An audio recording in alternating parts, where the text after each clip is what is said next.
Thank you very much, Madam Chair. Thanks to all of the witnesses for being here.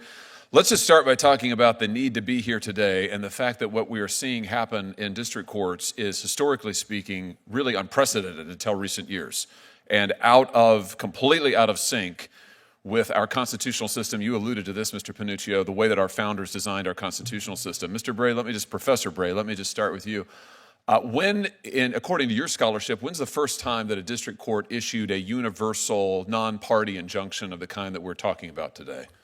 I think the first one is 1963. There is historical debate about when they started in the 20th century, but I think that would be the first one. But they certainly are not traditional in equity before then, and they were a peripheral backwater until 2015. So 1963, so the Republic is 200 years old almost by the time we get the first district court issuing a universal injunction binding parties who were not before it. And even then, as you just alluded to, then there's this period of quiet where they're really not issued until the 21st century, until the 20-teens. Is that correct? That's correct. And then we see this explosion, as you can see in the chart behind me. In the Bush years, Bush 43, we have 6 universal injunctions binding non-parties. In the Obama years, we have 12. You referenced one of those cases, Professor Bray, in your opening statement, your written statement. And then under Trump in his first administration, 64 universal injunctions binding non-parties, 14 under Biden, and now 15 under the second Trump administration in 1 month alone. Mr. Panuccio, let me just come to you. Tell us Hey everyone, why welcome back to Conservative Chronicle. Senator Josh Hawley is calling to ban nationwide injunctions. But what are these injunctions and why stop them? We'll break it down step by step, so stay tuned. Let's start with the basics. A nationwide injunction stops the enforcement of a law or policy across the entire country. It's a single judge blocking a law everywhere, even for those not involved. These injunctions challenge policies like immigration and healthcare reforms.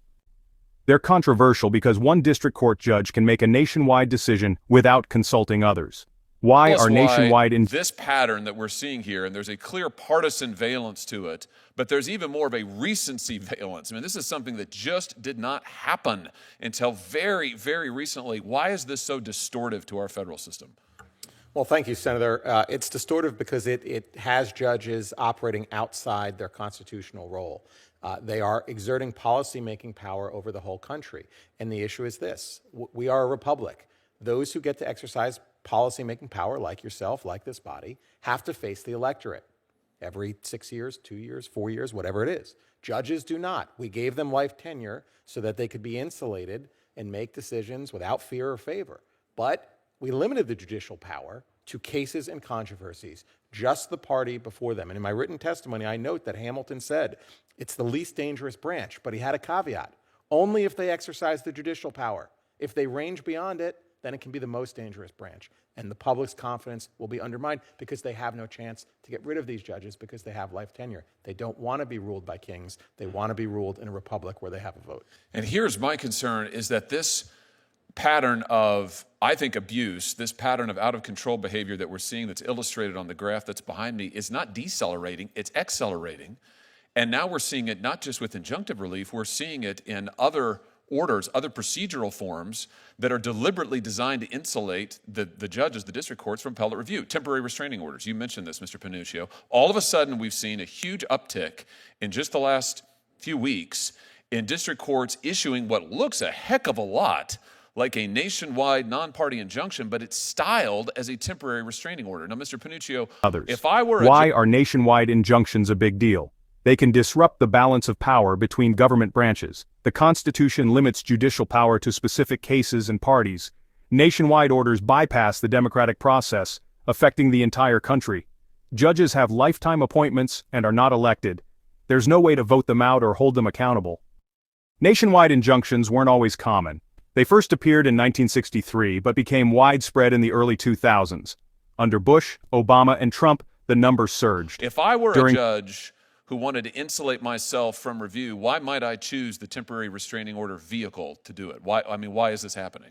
Because, Senator, under current precedent, TROs, temporary restraining orders, are not immediately reviewable, unlike a preliminary injunction. So if you are a judge who believes a policy is unlawful and you want to exert power nationwide and you don't want anyone to review, the voters certainly won't. The only people who can do it are appellate judges. So you issue a TRO, then you extend it for another 2 weeks, and for at least a month, you can't be touched by the appellate courts. And has this happened in the last few weeks? It has been happening. We've seen straying beyond the typical preliminary injunction to TROs and other what are being called administrative stays, which also appear to be unreviewable. So here, I think, is the issue that's before us. In one sense, it's entirely appropriate that we're here today, and it's entirely predictable given the urgency of this situation. In another sense, it's sort of a wonder we need to have a hearing on this at all, because my Democrat colleagues for the last few years have been decrying the very behavior that we're talking about now. And I think During Trump's first term, 64 were issued. And now, under Biden, they continue at an alarming rate. So what's Senator Hawley's solution? He's calling for a ban on nationwide injunctions. Only parties directly involved should be affected by court orders. No single judge should block a policy for the entire nation. His proposal aims to return courts to their constitutional role. No more judges making nationwide rulings. This would help restore faith in the judicial system. If Hawley's proposal becomes law, what would this mean for U.S. law and politics? I think, as you pointed out, Mr. Panuccio, we've had multiple members of the last administration. For example, Joe Biden's Solicitor General Elizabeth Prelogar, she herself said in court, by the way, this wasn't a stray comment to the press, this is her at the Supreme Court, a court of equity may grant relief only to the parties before it.